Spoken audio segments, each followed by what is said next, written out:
Welcome back to my channel. This is the best fashion tutorials. Today I'll be sharing with you 3 things you should never do for your customers.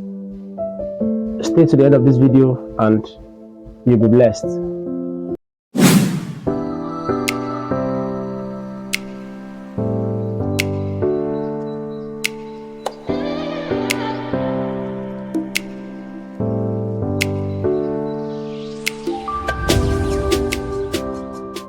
First and foremost, selling in business is something that is very, very crucial. You have been in a situation whereby you maybe did Facebook ads, publicized your business, advertised in many platforms, and you still didn't have sales. Or maybe you are in a shop, you own a shop or a business, and customers keep coming in, you keep talking with them, but they are unable to buy. So there are 3 things you should not do for them. Number 1, give your customers options, but don't pressure them to buy.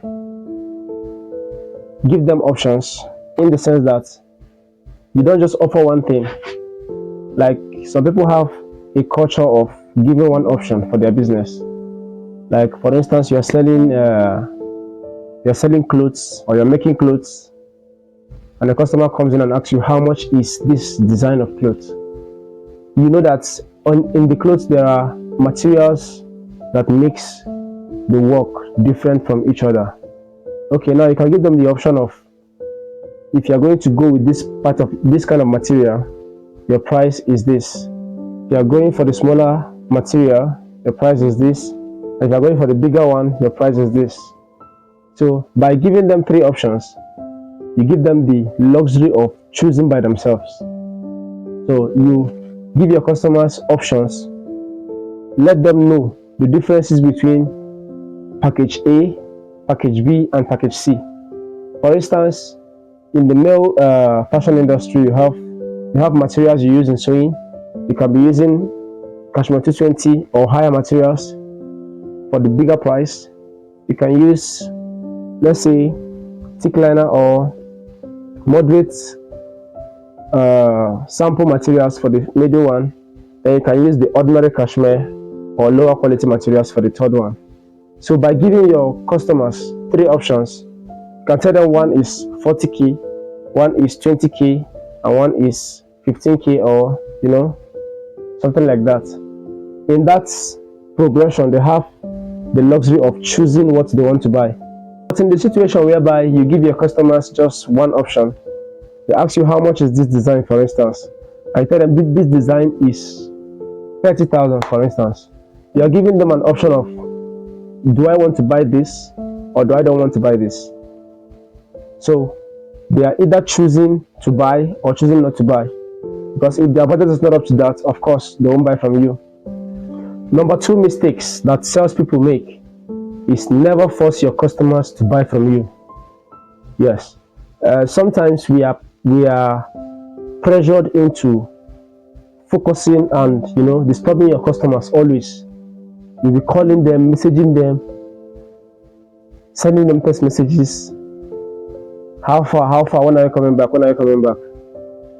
Don't pressure people into buying from you. Sell them yourself as a market person. Advertise what you have to offer. Give them the option of choosing to buy from you or choosing to buy from another person. When you pressure someone into buying from you, the person feels you want to cheat him or her, and that person will withdraw from the transaction because no one wants to be cheated. So when you keep on pressuring people, they'll end up withdrawing from the business. Not because they don't want to patronize you, but because you pressure them a lot. So just offer them what you have to sell and give them the option of choosing to buy from you or going to other places.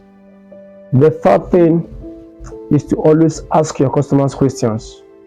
Never you assume you know the answers to their problems. Every customer that comes into your shop is a call for an answer. Like there's a problem in the person's, there's a problem the person is looking out to solve. So you are out to solve the problem as the business person. So never you assume you know the problem of the customer. Interact with your customers to know what they want. to know how to serve them better, to know the advice you will give them, and to offer better options and better solutions to their problem. So these are the 3 things you should never do for your customers. See you in the next video. Make sure you subscribe, you like, you comment. Thank you.